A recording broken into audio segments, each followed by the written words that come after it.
Boa tarde.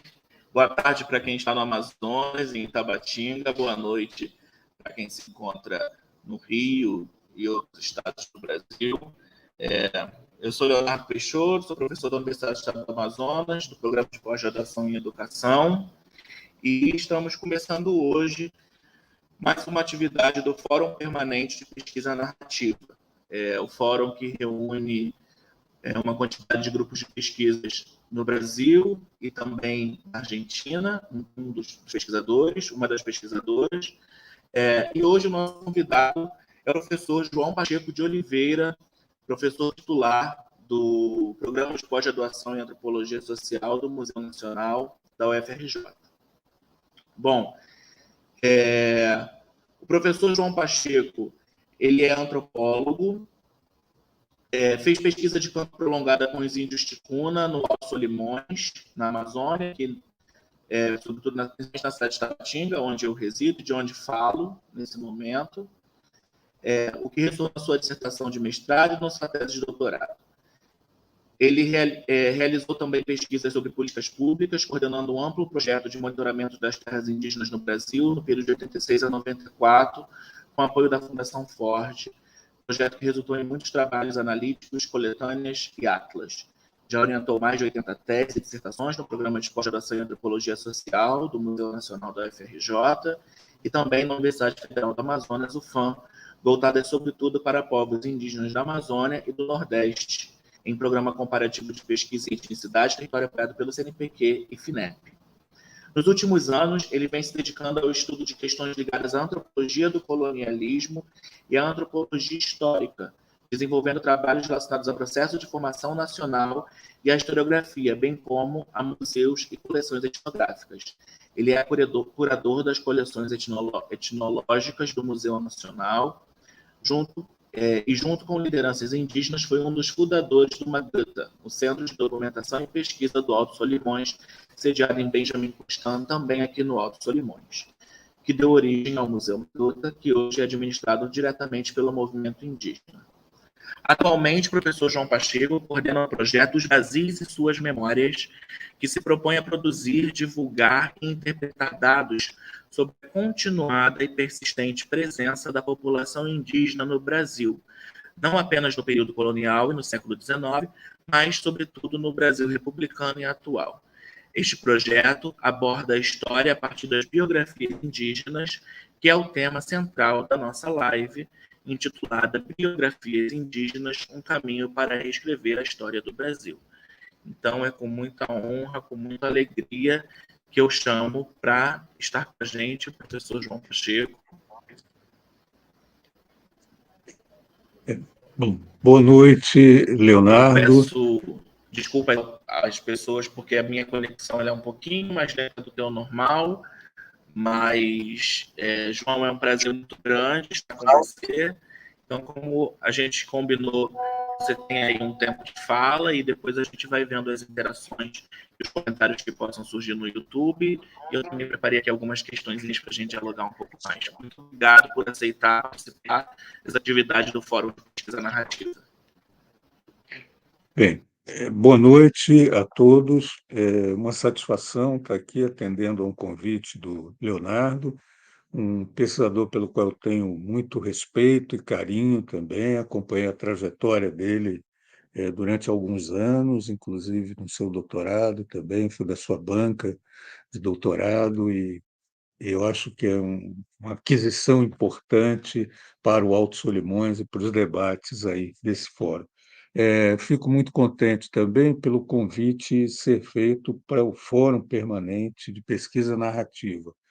Quando o Leonardo me deu esse título, eu disse, puxa, isso aí parece bem a casa ideal para eu falar sobre o projeto Biografias Indígenas, não é? Porque estabelecer um conjunto de pesquisadores, estabelecer como meta a questão das narrativas, é algo bastante auspicioso. E eu gostaria de saudar os pesquisadores dessa área e dizer que tenho muitas expectativas quanto a contribuições que possam fazer em relação a esse projeto. Vou apresentar aqui. Bom, a intenção do projeto, chamado Os Brasis e Suas Memórias, explicar um pouco o que é os Brasis, né? Por que os Brasis? Aí eu faço, na verdade, um jogo de sentidos também, é, porque os Brasis, no período colonial, sobretudo no século XVI e XVII, os Brasis indicavam todos os que eram os moradores do Brasil, né? Eram mais especialmente os indígenas, mas não eram apenas esses. Eram todos aqueles que eram nascidos aqui e que eram diferentes dos colonos portugueses ou dos administradores ou dos vice-reis e outros mais que vinham da corte, né? Então, eu acho que há um outro sentido atrás desse, que é recordar também a ideia de que o Brasil não é unidade, o Brasil é uma pluralidade, né? E ele precisa ser reconhecido enquanto diversidade. Então, o esforço do historiador e do antropólogo, do cientista social, do educador, do literato também, é de propiciar instrumentos para que o Brasil seja pensado de forma plural, né? Nessa linha, a minha, a minha reflexão ela vai no sentido de recuperar os fundamentos do projeto, as intenções do projeto e apresentar um pouco dos desdobramentos dele, né? Acho que, naturalmente, o projeto pode ser acessado por qualquer uma das pessoas aqui, basta colocar www.os Brasis e suas memórias, tudo junto, .com.br, e vai chegar imediatamente nesse site que contém mais de 200 biografias indígenas, 200 biografias que contemplam mais de 80 povos no Brasil. Não contemplam todos, de maneira alguma. É um trabalho em início, né? Um começo de trabalho ainda. Mas eu acho que já apresenta um pouco da presença indígena dentro do Brasil. Esse projeto, de certa forma, ele iniciou-se após eu haver terminado um livro de estudos chamado O Nascimento do Brasil e Outros Estudos, eh, Pacificações, Regime Tutelar e Regime de Memória.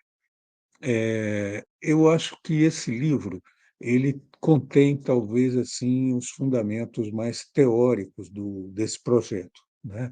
Mas o que sucintamente é a ideia força do livro é a ideia de que o Brasil é sempre pensado através do mundo branco, né? Do mundo colonial, do mundo herdado da Europa, ele sempre acaba com uma visão muito limitada e muito equivocada do que o Brasil efetivamente é. Então, a minha argumentação, a minha bandeira em relação a isso é que nós precisamos enxergar a pluralidade do Brasil. E, para isso, talvez, um momento em que seja mais forte se ter uma manifestação muito dramática até de alteridades e de confrontos e de outras formas de pensar e de ser, seria realmente abordar a questão indígena. Eu não me limito de maneira nenhuma, né, dentro do livro e também a pensar o Brasil segundo a chave exclusivamente dos indígenas. Não é essa a intenção, né? Eu acho que o Brasil pode ser pensado em N chaves diversas, né? Apenas como é a minha área de trabalho, eu investi quase 40 anos de pesquisa com os povos indígenas, com a sua história, com, enfim, as suas políticas e lutas por direitos, então, eu acho que a minha contribuição pode vir dessa área. E assim, nós estamos aqui abordando e tentando entender o Brasil através de uma ótica em que os indígenas são importantes, em que os indígenas são protagonistas, né? Eles, acho que uma leitura da história do Brasil existente, das mais antigas, né? O historiador mais antigo, de certa maneira, fundou a história do Brasil, é o Varnhagen, né? Ele escreveu, na metade do século XIX, um livro importante sobre a formação do Brasil. E é curioso, claro, escrito dentro de uma perspectiva católica, monarquista, eh, europocêntrica, né? E bastante limitada do ponto de vista interpretativo. O foco de Varnhagen era mais, vamos dizer, valorizar o que a dinastia de Bragança portuguesa fez das terras da América Portuguesa, né? É essa a tônica que Varnhagen persegue.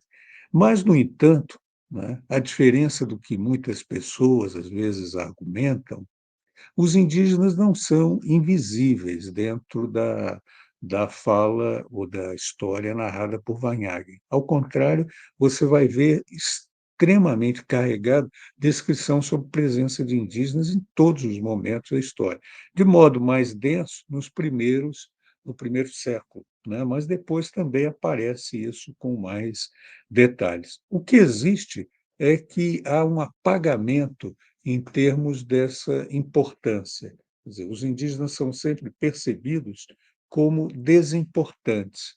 Eles não são atores que criaram o Brasil. Eles são uma parte passiva, quase como a natureza, sobre a qual os portugueses interagem e com ela eles criam o Brasil, né? A imagem mais icônica de tudo isso, eu não preparei para a apresentação aqui mostrar, mas é uma imagem que certamente todos têm na cabeça, porque vem trazida pela escola primária, né? É a famosa primeira missa no Brasil, né? Que relata exatamente a chegada de Pedro Álvares Cabral, e ali nós vemos os indígenas, de certa forma, mansos, né? Próximos aos portugueses, né? Muito cordiais também, encantados pela celebração da missa, e eles também, de certa forma, se perdendo dentro da própria paisagem, né? Um efeito que o pintor procura fazer é exatamente esse, de apagar a multidão de indígenas, vai como que perdendo as formas individuais de corpos e braços, vai transformando numa espécie de rio que entra a floresta adentro, né? É um efeito para mostrar, de certa forma, o apagamento dos indígenas. Os indígenas não participam da cena principal, que é em torno do altar, é a consagração do Brasil, o alto da posse do Brasil, onde o lado religioso outorga ao lado militar, né, o capitão da armada, o direito de tomar posse daquela terra em nome do rei de Portugal. Então, na verdade, é um evento todo fora do contexto real, né? E o que eu procuro mostrar nesse livro é exatamente como a história do Brasil é marcada por muitos conflitos, né? Por muita violência, pela escravização de indígenas, que é uma coisa da qual se fala pouquíssimo, né? Sempre quando se fala em escravização, se pensa na população africana, mas os indígenas foram os primeiros escravos nessas terras, né? E eles foram, de certa maneira, um modelo para outras formas de escravidão que depois vêm a ser implantadas, e os indígenas foram objeto de inúmeras e variadas formas de trabalho forçado, além da escravidão, né? Além disso, muitos vícios são percebidos dentro das histórias narradas sobre a descoberta do Brasil, onde sempre os indígenas eles entram de uma maneira quase que acidental. Os índios são alguma coisa que aparecem, surge diante dos não indígenas, não é? É sempre o primeiro registro é sempre daquela da surpresa, algumas vezes do medo, algumas vezes do encantamento também, mas mais geralmente do medo, que esses europeus têm em relação à presença indígena. É como se os indígenas viessem de outro planeta ou fossem seres absolutamente irreais, defasados da realidade. Isso prossegue até registros que são feitos no século XIX e até no século XX também, né? As pessoas, embora estejam alguns casos, né, por exemplo, notáveis de imigrantes alemães situados dentro do sul do Brasil, né, eles relatam, algumas vezes, com muito estupor, né, que aparecem índios diante deles, né? Sim, eles estão dentro da América, né? A terra que é exatamente habitada pelos indígenas, eles é que são os invasores, eles é que são os recém-chegados, e eles demonstram um estupor perante a presença daqueles que são os autóctones, os moradores daquela terra. É sempre uma retórica invertida e extremamente prejudicial aos indígenas. Então, a minha tentativa com esse projeto, que foi no ano seguinte à da feitura do livro, é exatamente de vamos tentar contar a história do Brasil de um modo diferente, né? De outra forma, né? Acho que isso pode ser feito, digamos, numa modulação puramente acadêmica, né? Existiram autores importantes, historiadores eminentes, como Sérgio Buarque de Holanda, Caio Prado Júnior, enfim, que em vários momentos iniciaram séries, modos de pensar a história do Brasil, grandes livros, né, sobre isso, e foram reunindo muitos elementos para construir o que fosse uma história crítica em relação à história monarquista, à história católica traçada por Varnhagen. E, é claro, eles conseguiram avançar bastante nisso, construíram elementos para uma outra história, mas essa história continua a ser uma história onde o indígena não tem o lugar que merece, né? E eu acho que dentro do meu livro, em vários momentos eu mostro que as políticas públicas, desde do estabelecimento da capital do Brasil, em Salvador, até políticas como a transferência da capital para Brasília, né, em 1960, né, e, em 5 séculos, sempre o motor das decisões econômicas e políticas foi a questão da presença dos índios, né? Não a presença no sentido puramente de que os colonizadores iriam conhecer aquele grupo, iriam se relacionar com eles. Mas, quer dizer, que riquezas os indígenas estavam dominando ou tinham o domínio sobre recursos. Esses recursos eram disputados pelos não indígenas e esses não indígenas, então, dentro da perspectiva do estabelecimento de fronteiras, pretendiam ocupar essas áreas e ali estabelecer novos padrões de relação, novas formas econômicas e gerar, então, um desenvolvimento segundo a perspectiva deles. Mas um desenvolvimento que não incluía os indígenas, jamais foi pensado segundo a perspectiva dos indígenas. Então, eu acho que a ideia, a ideia da nossa do nosso projeto, longe de ser uma iniciativa acadêmica, é uma iniciativa ampla, não é? Ela envolve, não é o exercício só de antropólogos ou de historiadores, é uma iniciativa profundamente interdisciplinar. Ela está ligada a uma ideia de uma reforma do conhecimento dentro das escolas, dentro das ruas, dentro dos centros culturais, dentro das associações políticas, sindicatos e tudo mais, quer dizer, que se repense o lugar do indígena e, a partir disso, se repense a própria história do Brasil, que está muito mal contada. Ela é uma história muito deformada e muito ilusória.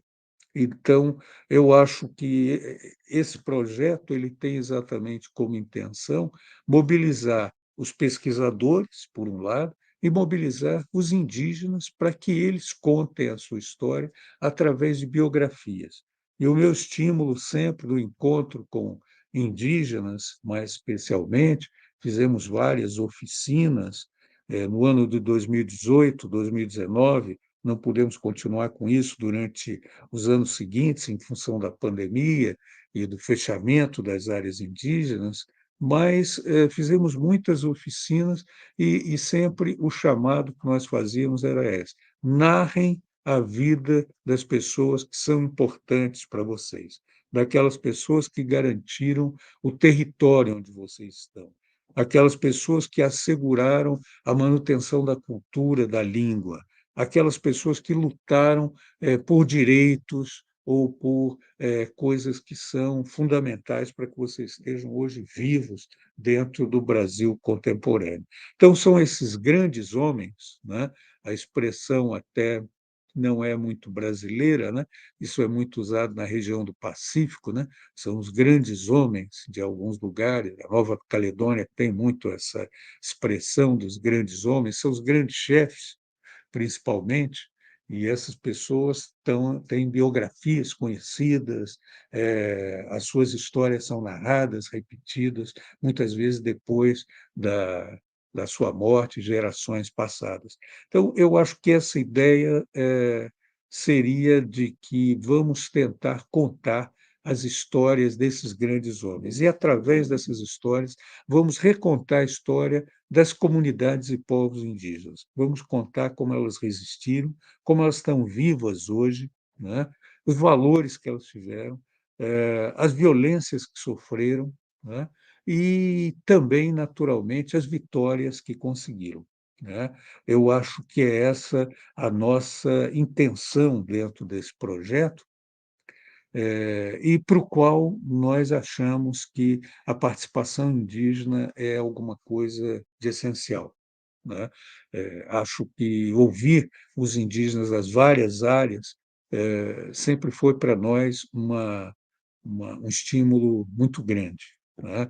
Nós trabalhamos, de certa forma, em duas frentes, que era uma frente mais universitária, atuando através de programas de pós-graduação, universidades, e em várias ocasiões apresentamos simpósios em reuniões da ABA, reuniões da AMPU e outras de associações científicas também, no sentido de mobilizar os pesquisadores a que estudassem mais essas biografias indígenas, né? E, através delas, vamos minar esse Brasil racista, esse Brasil que se pretende unicamente branco, esse Brasil que, enfim, não corresponde absolutamente aos cidadãos que aqui vivem, produzem, geram as riquezas e que estão construindo a nação. Representa algo de muito falso e de muito distante daquela realidade. Então, nos contatos com esses grupos, em várias ocasiões, tivemos muitas monografias, principalmente da parte dos historiadores, né? Os historiadores trabalham muito com essas narrativas e várias vezes recuperaram, através de relatos impressionantes, impactantes, toda a violência colonial, a violência da formação nacional também, e nos deram, então, uma visão muito rica de como as coisas passaram. Inclusive, historiadores também não se limitam só ao período colonial, mas também trabalharam muito com o século XIX e vários trabalharam também com o Brasil republicano. Então, a colaboração dos historiadores foi essencial. Os antropólogos, por outro lado, eles têm uma história mais miúda, né, que é a história ouvida nas aldeias, as histórias dos grandes chefes, dos capitães, dos xamães, das líderes religiosas também, das parteiras, né? Todos essas pessoas que dentro das aldeias constituem referências importantes para as comunidades. E eu acho que aí os antropólogos colaboraram resgatando muitas dessas histórias, né? Acho que ainda existe muito mais coisa a ser recuperada do ponto de vista de biografias, porque, em geral, os trabalhos dos antropólogos, eles são, embora às vezes outros digam que são muito teóricos, né? Mas, na verdade, os trabalhos dos antropólogos são sempre tessitura de memórias e de fatos observados. Então, existem dentro de cada monografia, de cada trabalho antropológico, frequentemente muitas biografias de informantes que foram centrais para eles, de interlocutores, de criadores, de intelectuais indígenas e líderes indígenas que estão relatados dentro desse trabalho, especialmente na antropologia brasileira, que foi uma antropologia muito receptiva em relação à presença dos indígenas e a pensar os indígenas enquanto atores políticos, atores intelectuais e políticos, protagonistas da nossa história. Além disso, tivemos também uma preocupação muito grande com promover, eu já mencionei aqui rapidamente, algumas oficinas em lugares que eram importantes. E aí fizemos parcerias importantes com os cursos de licenciatura intercultural. Vários desses foram nossos colaboradores e, através dos famosos TCC, né, engendraram algumas monografias e algumas biografias interessantes que estão dentro do nosso site, né. Fizemos contatos mais especificamente com o pessoal de Mato Grosso do Sul, né, do Rio Grande do Sul, Santa Catarina também, do Nordeste, especialmente Pernambuco, Paraíba, do Maranhão, e também estivemos em oficinas do Alto Solimões, né? Onde, em vários lugares do Alto Solimões, realizamos também conversas com os indígenas, na qual várias pessoas, vários jovens estudantes indígenas, se interessaram em relatar a história de seus pais, de seus avós, que eram verdadeiros líderes fundamentais sem o qual não existiria a terra dos ticunas e não existiria nada, né? A história seria totalmente diferente se não tivesse havido aquele protagonismo daquelas pessoas. Então, eles se interessaram muito em trabalhar com isso, e eu acho que é um trabalho lento, né? Certamente lento. É, os indígenas também escutam e ouvem e conversam e estabelecem interações e pedem licenças para contar essas histórias também, né? Procuram os contextos melhores para isso. Então, as histórias também são muito variadas e foram coletadas aí dentro, né? E estão dentro do nosso site. O site ele é organizado de uma maneira que tem o papel central dele é dado pelas biografias. Quando você abre o site, basicamente aparece uma figura de um indígena, uma figura indígena que estava participando do acampamento Terra Livre, em Brasília, e que foi fotografada em contraluz. Então, tem uma imagem muito bonita. E, a partir daí, aparecem os nomes das muitas etnias indígenas sobre as quais nós temos biografias. E vem numa ordem alfabética, né? Elas podem ser procuradas, você clicando em cima do nome de cada povo, vai abrir o que existe dentro da pasta daquele povo de biografias. Você pode, clicando lá dentro, no nome de cada personagem, você pode ler a história dele, né?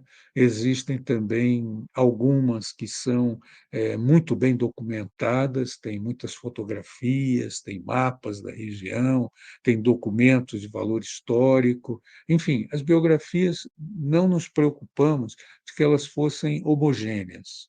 Elas são fonte de acesso. Então, existem monografias de 30 páginas e existem monografias de 2 páginas. Existe até de menos de 2 páginas, uma página só, né? E uma bela fotografia do personagem.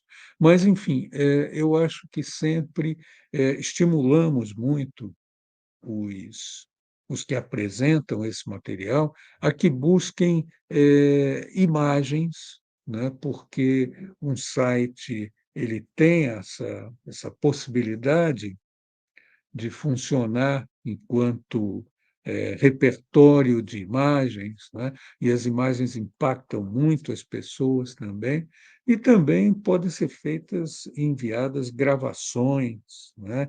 Músicas, declarações da pessoa, podem ser enviados objetos, né? Quer dizer, imagens dos objetos que aquelas pessoas usaram, da casa que moraram, enfim, tudo aquilo que ajuda o leitor a ter concreta na sua frente a presença daquele personagem, né? Nós estamos, assim, imaginando em criar uma possibilidade ampla aí de informações para os cursos e para as escolas indígenas, mais especialmente, né? Para as escolas indígenas, até para dar uma experiência muito nova para eles, porque geralmente você falando, digamos, no Rio Grande do Sul, o Brasil é muito grande, né? Falando do extremo sul do Brasil, você não tem muitas imagens dos índios do extremo norte, né? E vice-versa também, né? Eu acho que, no caso aqui, é possível você dar aula dentro de uma escola indígena em Pernambuco, por exemplo, e você mostrar indígenas de Mato Grosso, né? Ou você dar aula, digamos, numa escola em São Paulo e mostrar lá os indígenas do Amazonas. Eu acho que essa sensação dentro das escolas indígenas e para os próprios a nova geração de indígenas, ela é muito fundamental. Já passou o tempo em que os indígenas podiam se pensar como pessoas muito isoladas, né? Como grupos mais restritos dentro da sociedade e que só se relacionavam dentro das pessoas da mesma cultura, da mesma língua, ou até da mesma família, né? Eu acho que hoje assegurar os direitos indígenas está exigindo cada vez mais a interação entre as comunidades de línguas, de povos diferentes, e o que nós vemos é exatamente o crescimento das associações mais livres, mais diversas, econômicas, culturais, de direitos também, entre essas, para se tornar mais forte e conseguir ganhar espaços dentro da sociedade nacional. Eu acho que esses foram os esforços que acompanharam assim sistematicamente a luta indígena e que nós devemos também incorporar e nos preocupar com ela, né? Acho que o site tem também muita informação a respeito de outros elementos também. Existe, por exemplo, a biblioteca lá, livros que podem ser, já estão colocados, mas podem ser ampliados ainda, livros sobre a temática indígena, né? Eu acho que não livros, digamos, que sejam de interesse puramente, estritamente acadêmico, mas livros que querem compartilhar conhecimentos no sentido da mudança ou da melhoria das condições desses povos. Então, livros dessa natureza podem ser postados, transformados em PDF e colocados dentro da nossa biblioteca. Também arquivos, vídeos, várias coisas que vêm a compor um conjunto de conhecimentos que poderiam, digamos, fundamentar as visões sobre os povos indígenas e suas culturas. Então, a intenção do site é essa, né? Acho que, se nós formos abrindo cada uma dessas nomes de povos indígenas, vamos encontrar lá dentro interatividade muito interessante, né? Existe, por exemplo, dentro de algumas, uma menção em relação a um líder botocudo, que foi objeto de uma biografia, né? Num comentário aparece uma manifestação de uma pessoa que diz que é bisneto dele e que ficou muito honrado com a notícia sobre o seu bisavô, né? E dizia que tinha materiais importantes que poderiam ser trabalhados sobre a figura desse personagem histórico.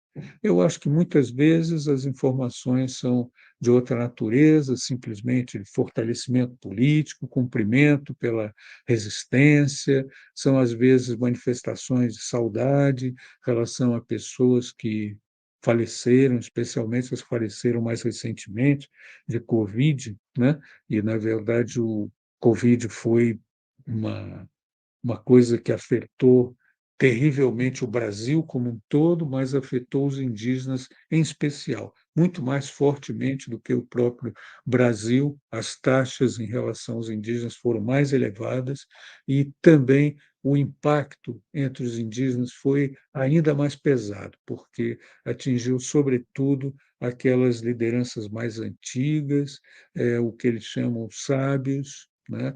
As parteiras, as pessoas que estavam trabalhando como professores, como agentes de saúde, líderes diversos. Enfim, eu acho que o impacto da Covid foi extremamente negativo, né, em relação a essas populações. Então, em vários momentos, fomos procurados por lideranças locais e me pediam se eles poderiam enviar a biografia de seu pai, de seu avô, né, que faleceu na Covid, e que eles queriam prestar uma homenagem a ele, né. Então, algumas vezes também o nosso site tem esse sentido. É uma homenagem sentida dos parentes, das comunidades locais, em relação a pessoas que faleceram e que foram muito importantes na luta dessas populações. Eu acho que procuramos sempre eh, trabalhar com uma linguagem muito coloquial, aberta. O site não é, vamos dizer, dirigido por teorias ou por conceitos complicados, nada disso. A nossa inspiração é um pensamento crítico, né? Trabalho, sobretudo, do Walter Benjamin, né? E outros também, a perspectiva mais recentemente trazida pelos estudos da descolonização. Nós somos também alguns dos herdeiros ali da movimento de Barbados, né, feito na América Latina, de documentos em que os índios fazem parte das lutas de libertação nacional, e os antropólogos que estão ligados a ele devem entender isso e não trabalhar com os índios como objetos estritamente de pesquisa, mas enquanto populações que estão numa luta anticolonial, estão construindo seus futuros dentro do novo mundo, né? Buscando um novo mundo seja mais receptivo para eles. Então, eu acho que essas são questões, digamos, teóricas que iluminam os trabalhos, mas que não estão assim tão presentes. Eu acho que nós queremos sempre aquela visão muito exata dos dados históricos, do sentimento, das emoções, das denúncias, quando for o caso também, da identificação daqueles que fizeram o bem e que fizeram o mal também em relação aos indígenas. Tudo isso é muito importante porque recupera a história como ela é vivida pelas populações. E é isso que nós queremos. Então, eu acho que já passei um pouco aqui dos 40 minutos que Leonardo tinha sugerido, e eu me coloco mais aqui à disposição para responder as perguntas, né? E eu acho que, como estamos também usando um instrumento virtual, né, na internet, se o Leonardo puder colocar aqui o link da, da o site, né, dos Brasis e suas memórias, seria bom porque eu acredito que enquanto as pessoas veem o debate, etc., elas podem acessar e já ir tendo uma ideia da imensidade desse trabalho. E queria terminar só com um comentário. Acho que agradeço muito esse espaço para informação, mas eu acho que esse não é um projeto terminado. Esse é um projeto iniciado, né? Ele foi iniciado com recursos da CAPES e depois ele continua a braços dos que creem nele, né? Então, somos nós, né, os que estão fazendo aliança com os povos indígenas, que estamos preocupados em que esse projeto ande com as nossas forças, com os nossos interesses. E eu acho que ele reflete muito isso também. Ele avança mais exatamente naquelas áreas em que as mobilizações indígenas são mais fortes, em outras áreas nem tanto. Então, eu paro por aqui. Leonardo, por favor. João, muito obrigado. Eu caí aqui algumas vezes durante a sua fala, mas consegui ouvir toda ela. Agradecer imensamente a participação dos colegas aqui no chat. Não sei se vocês me ouvem bem, mas temos colegas do sul do país, temos colegas da Paraíba, enfim, o que representa também um pouco a diversidade de grupos de pesquisa que compõem o fórum. João, no chat, eu peguei uma questão da Ana de Lima. Ela pergunta como as crianças são mencionadas nestas monografias ou se tem algumas falas de criança. E eu acho que é bom para você falar um pouco como você talvez pensou esse projeto inicialmente, quem seriam sobre quem seriam essas narrativas indígenas inicialmente, e depois também as outras narrativas que foram se incorporando e adensando ao projeto. Eu separei aqui, tem muitos elogios. A professora Marina Campos diz que esse material é extremamente importante, que ela vai trabalhar junto com as crianças. Ela é professora do Colégio de Aplicação da UFRJ. A professora Marina gostaria de saber mais sobre como é realizado esse trabalho de registro das biografias e se realizam, peraí, como é realizado esse trabalho de registro das biografias e se realizam ou pensam em realizar um trabalho autobiográfico. Então, eu acho que essa pergunta, Marina, não sei se deu para entender, João, acho que sim. Ela quer saber Sim, como sim, é feito os registros e se ele é autobiográfico. Acho que é isso. E o sim. Denilson Marques dos Santos pergunta: como repensar essas biografias sobre indígenas do Brasil sobre duas perspectivas, a história do contrapelo e a história do tempo presente. Então, são essas duas perspectivas que ele pergunta para você. Eu vou parar com essas três perguntas, João, e aí depois, no outro bloco, eu trago outras. Pode ser? Sim, perfeitamente. Bom, eu vou tentar ser aqui breve. Às vezes eu desenvolvo demais as perguntas e acaba que não posso ouvir mais, né? Mas, enfim, supondo que existam outras, e Leonardo nem fez as dele, então eu vou procurar aqui responder um pouco mais diretamente.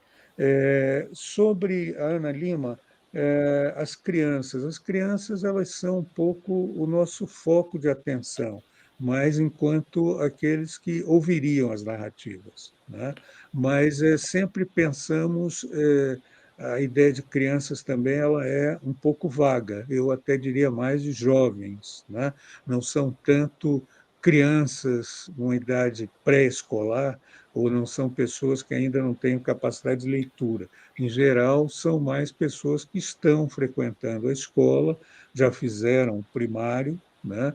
Estamos falando de indígenas, sem dúvida, né? Também, mas não só de indígenas, podemos falar de outros também. Acho que o desconhecimento sobre a questão indígena é muito grande em todas as escolas.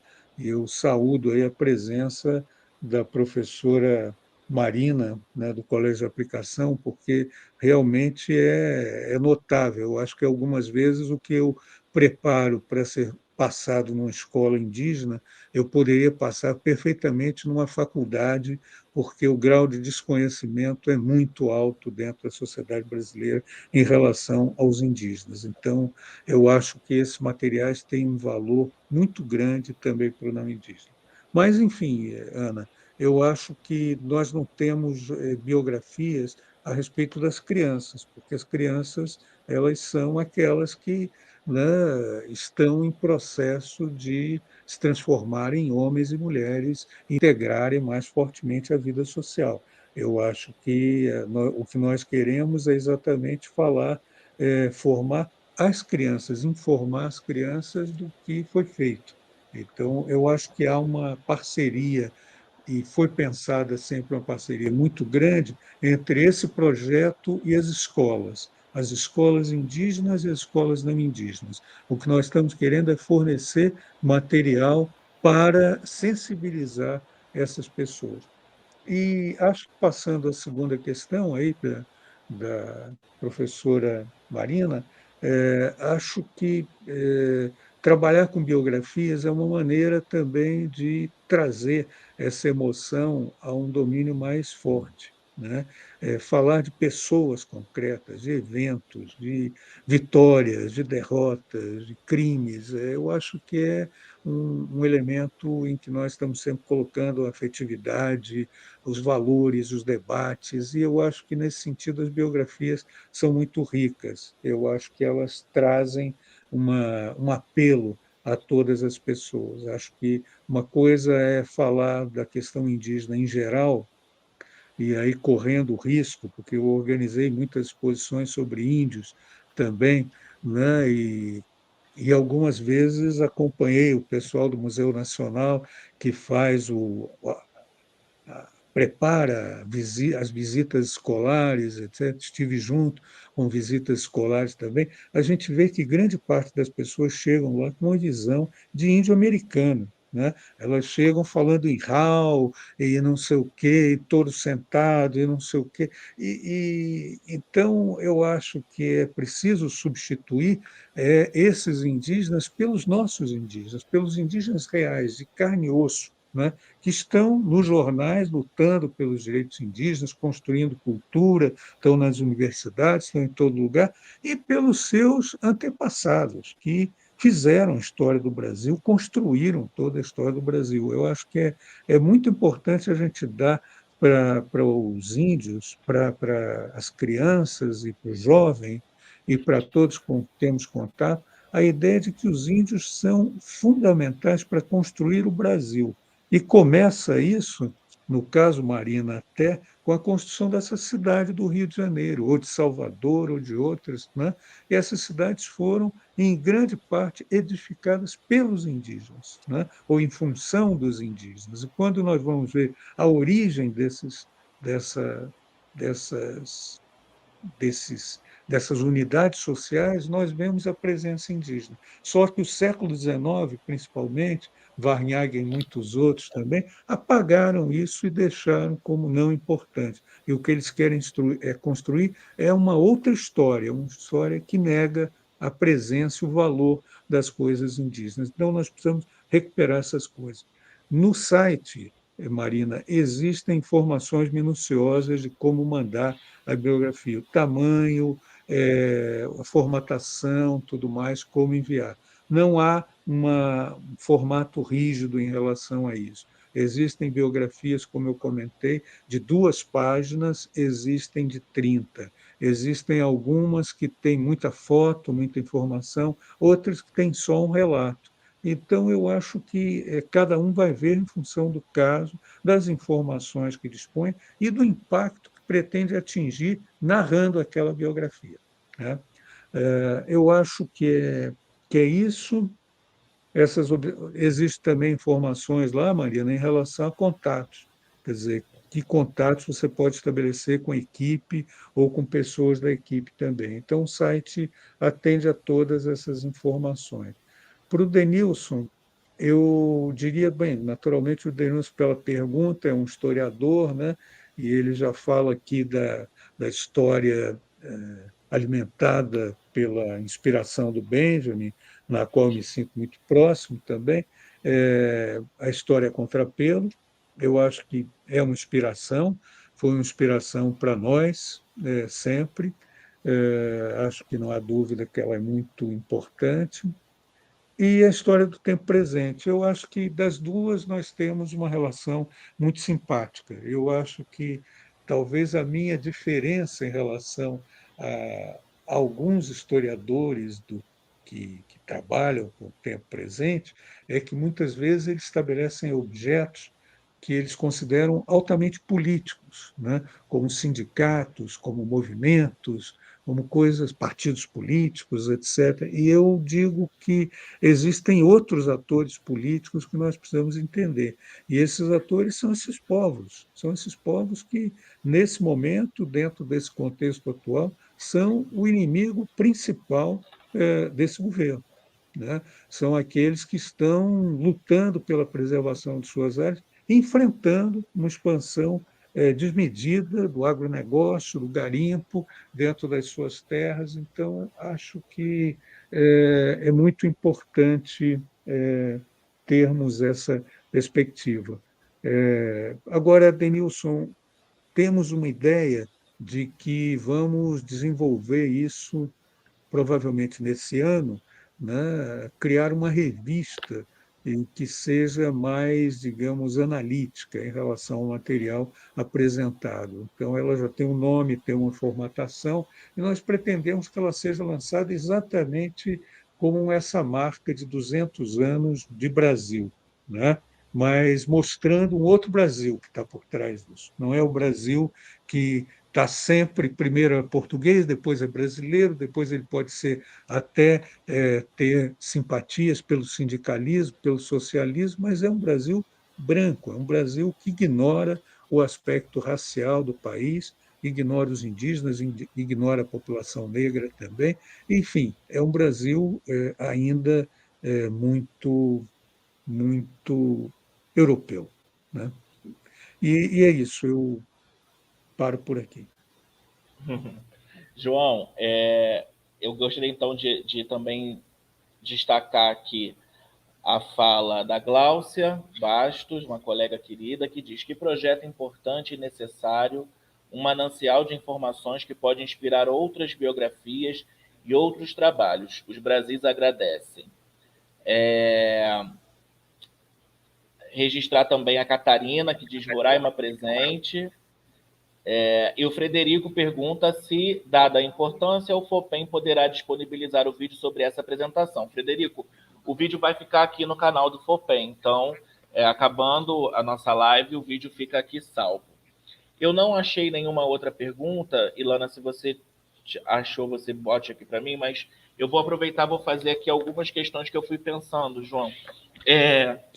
Eu acho que um pouco do que a gente discutia, né? Eu tive o prazer de poder cursar a disciplina com você sobre narrativas e biografias indígenas, e eu queria que você pudesse falar um pouco sobre a relação do silêncio também, nesse processo metodológico, né? De escuta dessas narrativas, né? O quanto esse silêncio, às vezes, pode ser percebido como um esquecimento, e, na verdade, são outras questões que estão ali colocadas. Eu faço essa pergunta um pouco ao encontro do que o Polak faz quando ele faz aquela conversa com as mulheres que foram refugiadas em campos de concentração, e ele vai percebendo que é necessário um tempo, né? Eu acho que, metodologicamente, a escuta dessas narrativas, a construção dessas narrativas, ela não se dá de uma maneira tão rápida, num único encontro ou numa única conversa.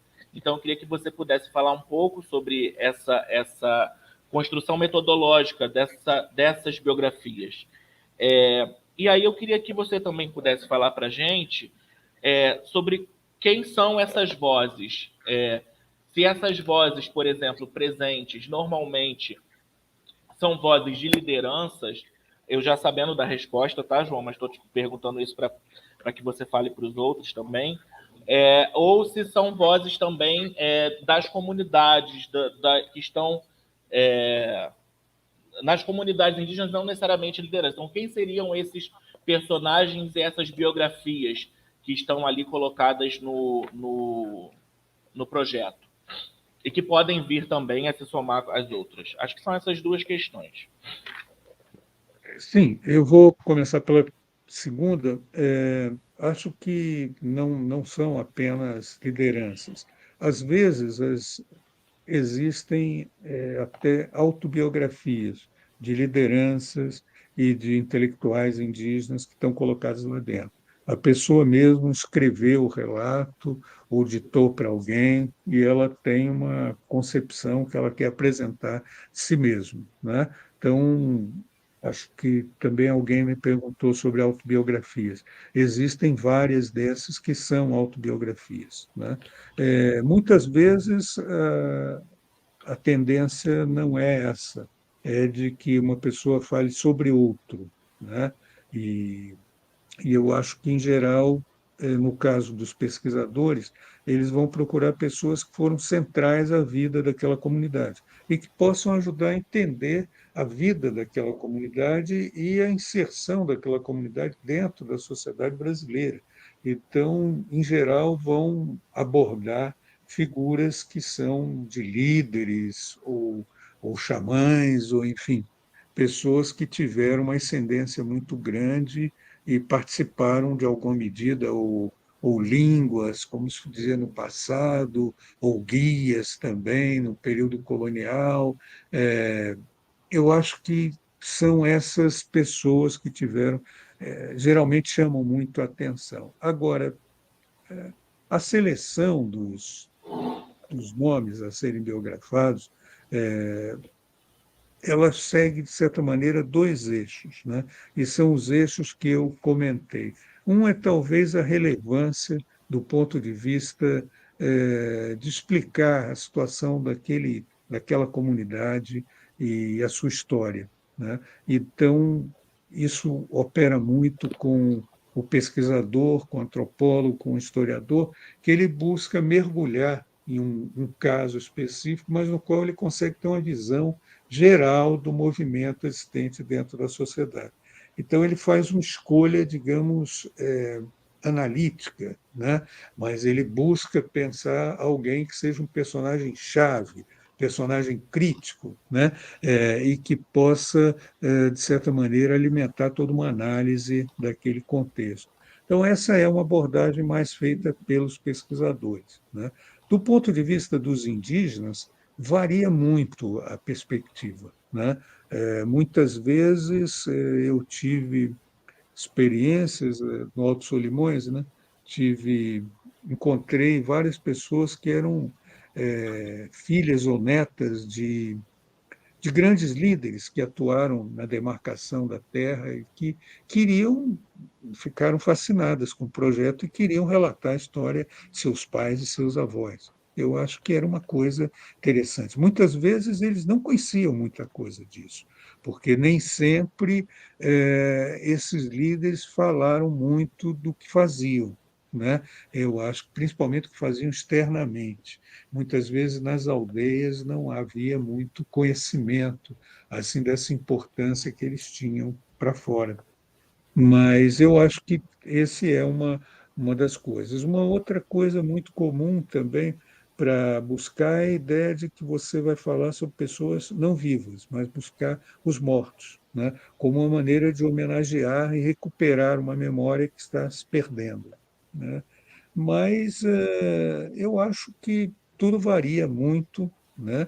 E eu acho que nós fizemos uma vez uma oficina, me lembro, com os Potiguara, da Paraíba, e eu fiz o estímulo inicial, né, dizendo que eles colocassem uma lista lá de pessoas que seriam os grandes líderes, os grandes homens, né, usei essa expressão, que eles gostariam de destacar, narrar, as pessoas que precisariam ser narradas, né?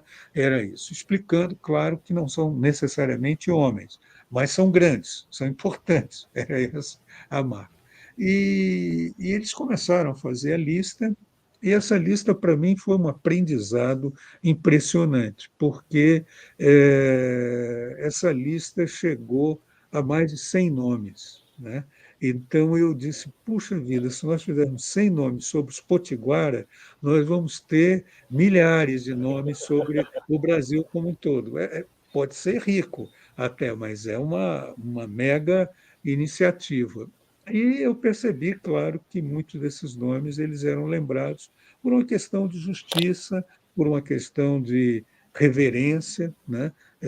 mas que não teriam muita possibilidade ali de fazer todos aqueles casos. Realmente não tivemos muitas biografias construídas, mas eu acho que mostrar que as pessoas, no primeiro momento, quando elas começam a pensar sobre a importância, elas começam a pensar sobre a organização social indígena. E aí você começa a ver lugares muito importantes que são destacados, né? Quer dizer, eu acho que assim o lugar da parteira, por exemplo, é um lugar muito central. Sempre falam da parteira, pessoa que ajudou a fazer partos, que em outros lugares a pessoa que dá o nome, né? A pessoa que cura, que tem ervas em relação a isso. Enfim, são marcas muito importantes. E eu acho que também às vezes nós temos em relação aos indígenas, e esse é um mal, digamos, que foi dos primeiros relatos históricos, mas que a antropologia acabou também entronizando e transformando em uma coisa comum, é a ideia de pensar os indígenas fora do contexto histórico em que eles estão envolvidos. E isso leva a que nós queiramos botar os indígenas numa espécie de jaula étnica, né? Onde eles só podem ser, saber e atuar com aquelas coisas que são do seu próprio grupo. E hoje isso é uma posição completamente, né, sem sentido, porque os índios frequentam a internet e eles têm ideia do que os índios de outros lugares do Brasil falam, de outros lugares do mundo. Né? E eles começam a ter inspiração que são variadas, não são só as da sua própria tradição. Então, acho que é muito interessante essa postura também, porque aparecia muito isso, né? Pessoas que foram, por exemplo, agentes de saúde, pessoas que foram professores importantes, né, nas escolas, até, em alguns casos, pastores, líderes religiosos. Então, eu acho que são coisas que nós precisamos ouvir o que a comunidade quer narrar. Não existe estudo sobre memória que estabeleça arbitrariamente o que é que nós queremos ouvir. Nós temos que jogar para que eles construam o que eles acham que é memorável. E é aí que eles vão realmente tecer as suas narrativas. Eu acho que esse é o exercício. E, e uma coisa curiosa também, que eu observo, aconteceu isso dentro dessa experiência, dessa oficina também, né? É que a ideia da importância muitas vezes atravessa séculos. E quando você vai ver, você vai encontrar nomes incríveis. Um dos primeiros nomes que foi mencionado lá no caso da Paraíba era o nome de Pedro Poti. E eu dizia, mas como vai ser feita a biografia do Pedro Poti? É um trabalho de historiador, existem arquivos históricos, é complexo. Eles diziam, não, professor, o senhor não precisa andar aqui. Né? Aqui a nossa escola tem esse nome, Pedro Poti. Né? E eu acho que provavelmente, como a escola tem esse nome, também Pedro Poti deve ser um personagem existente dentro da vida daquela comunidade. E provavelmente, se eles escrevessem, iriam encontrar Pedro Poti também na vida contemporânea, ou lições dele hoje. Então, eu acho que as biografias atravessam tudo, atravessam séculos, correntes políticas, correntes religiosas, elas têm essa virtude de jogar e apostar muito no humano.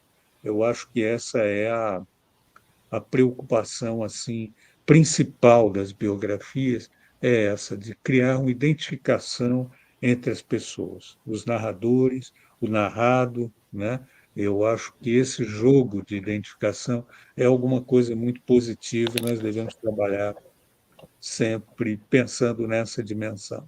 Eu acho que é isso e gostaria também de aproveitar, porque já estamos passando um pouco do tempo, que você comentou em relação a 1 hora, né? Já estamos passando um pouco, mas eu queria dizer que eu sempre ouço muito reações de assim, maravilha, maravilhamento em relação a esse projeto, etc., etc., mas eu acho que é importante termos colaborações. Né? Então, acho que gostaria muito de chamar os participantes os que assistem os áudios a pensar. Quer dizer, é preciso mobilizar esses núcleos, é preciso mobilizar tanto grupos de pesquisadores que não estão mobilizados, que não são sensíveis, ou às vezes até que participam da nossa rede, mas que, em função de outros afazeres acadêmicos, políticos, etc., não estão investindo muito nessa direção. Eu acho que é muito importante pressionar esses grupos de pesquisa, de pós-graduação ou não, para produzir resultados em relação a isso. E eu acho que o outro lado é também os indígenas, né? E eu acho que, nesse sentido, as licenciaturas interculturais eram para nós um multiplicador essencial. Com as políticas que tem havido nos últimos anos, as licenciaturas estão bem enfraquecidas, né? E eu acho que espero que elas retomem e que com isso também a gente retome essas parcerias que seriam fundamentais serem feitas com elas, né? Eu acho que para nós são talvez esses os pontos fundamentais. Também algumas vezes tivemos uma acolhida muito boa da parte da PIB, por exemplo, da Associação dos Povos Indígenas Brasileiros, que em algum momento nos disse: não, vamos fazer juntos, vamos criar uma galeria. E eu disse: bom, você já tem uma agenda, né, complexa de trabalhos, então eu acho que vocês não vão conseguir ainda dar conta de mais. Eu acho ótimo que vocês apoiem a iniciativa, isso é fundamental. E também fizemos contato com outras entidades, como o Conselho Indigenista Missionário também, se colocou muito ativo, muito interessado em apoiar, etc. E algumas vezes nos apoiou em algumas iniciativas. Mas eu acho que o ritmo das lutas indígenas é tão incessante e nos 2 últimos anos as violências e as perdas foram tão fortes que realmente, às vezes, nós não conseguimos seguir com projetos porque estamos ainda fazendo aquela luta de bombeiros, né? Tentando enfrentar o perigo mais imediato é aquele que esgota as nossas energias.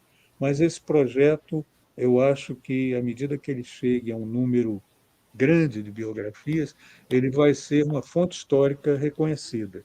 E ele pode ser também, para o futuro, uma garantia de que os indígenas, não só indígenas que atingiram a mídia nacional, ou aqueles que têm títulos de doutor, etc., mas que as vozes das próprias comunidades sejam ouvidas no futuro, né? E haja expressão sobre eles e registro sobre eles no futuro. Eu acho que, para isso, contamos muito com o apoio de vocês e com a propaganda de vocês, né, com a indicação de pessoas, trazer gente para esse movimento que precisa muito dessa solidariedade. João, muitíssimo obrigado pelo seu tempo, pela sua disponibilidade. É uma honra para o Fórum ter você aqui compondo esse nosso início de movimento, né? Essa é a nossa terceira ou quarta atividade. Desculpa aí o pessoal do Fórum a incerteza, mas acho que é a nossa quarta live. E foi muito bom, João, poder te ouvir, aprender com você sempre é uma honra. E que orgulho para nós termos aqui um pesquisador do Museu Nacional, né? Que o Museu Nacional vive, continua produzindo e estamos aí fortes também na luta pela reconstrução desse espaço físico do Museu Nacional. Muito obrigado, João. Fico aí, deixo para você aí as palavras finais que você quiser falar. Agradecer todas as pessoas que participaram. A live vai ficar disponível. E o site, osbrasilessuasmemórias.com.br. Vou pedir para que, ao final, na descrição do vídeo, o site fique lá na descrição, para quem quiser já acessar o site e conhecer aí essas histórias e essas biografias. Então, a palavra final para você, João. Obrigado, Leonardo. Acho que eu só tenho a agradecer a vocês. É um prazer estar aqui. É uma pena também não estar num auditório virtual que eu possa ver as pessoas e poder interagir com elas, trocar endereços e articular coisas. Mas, de qualquer modo, queria fazer uma observação aqui em relação ao Museu Nacional, né? Eu agradeço muito ao Leonardo o carinho também. Ele frequentou o museu, então ele tem um pouco, também foi tocado por toda essa, essa aura que o Museu Nacional tinha em relação à cultura brasileira e à ciência também. Agora, eu acho que nós estamos envolvidos numa cruzada, digamos, um pouco diferente da cruzada arquitetônica de recuperação do palácio, né? Eu acho que nós trabalhamos com memórias e nós trabalhamos com comunidades. E essas comunidades não foram afetadas pelo incêndio, né? Elas estão sendo afetadas por uma série de problemas, a Covid, entre outros, né? Mas elas não foram afetadas pelo incêndio. Então, nós temos um projeto que eu sou o coordenador dele, estamos seguindo, que é um projeto de reconstrução das coleções etnográficas do museu. Vamos remontar um museu nacional, não um museu colonial, não um museu que traga a visão do homem branco, a visão dos administradores, dos militares, dos agentes econômicos ou dos cientistas depois, mas um museu que traga essa visão das comunidades, né? Eu acho que eu sou sempre, em todos os projetos que me envolvo, sou sempre muito preocupado com essa dimensão. E no caso dessa experiência com o Museu Nacional, uma experiência muito rica. Estamos criando um museu que pode ser um museu muito diferente. Os grandes museus europeus, eles foram concebidos como museus da colonização, quer dizer, museus de reis, museus de impérios, né? E ali dentro as coisas indígenas tinham um lugar definido, mesmo que eles mudem a sua perspectiva e hoje procurem fazer processos de curadoria compartilhada e procurem ser mais abertos aos indígenas, mas os museus estão construídos de uma forma colonial, né?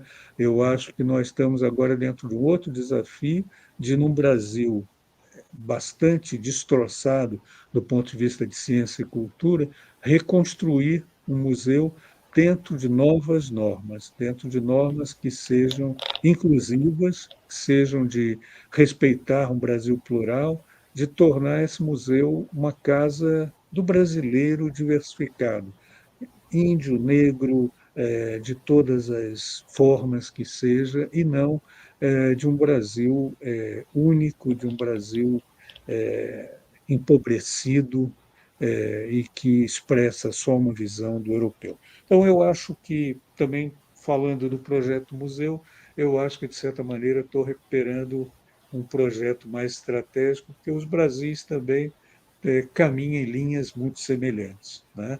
Eu acho que estamos fazendo na internet, através da educação, ou fazendo através da reconstrução do museu, em parceria com muitos povos indígenas do Brasil, estamos fazendo uma coisa semelhante, que é tentar dar voz aos indígenas, dar autenticidade, dar pensamento, dar língua, para que eles possam se expressar com vigor e segundo o seu ponto de vista. Eu acho que é essa a ideia e, enfim, agradeço aí qualquer sugestão, qualquer contato, estamos à disposição aí para aprender com outras experiências que foram realizadas em outros lugares e também refletir ou colaborar com outras atividades. Obrigado. Muito, muito obrigado, João. E que bom saber que você está aí nessa frente. Você é incansável, um militante incansável. Muito obrigado, querido. E agradecer também a Emília e Ilana, que nos ajudaram aqui com toda a transmissão. Muito obrigado. E obrigado a todos os grupos de pesquisas que compõem o fórum.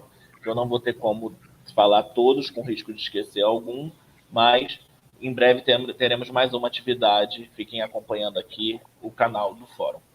Boa noite a todas, a todos e todos. Até a nossa próxima atividade. Boa noite.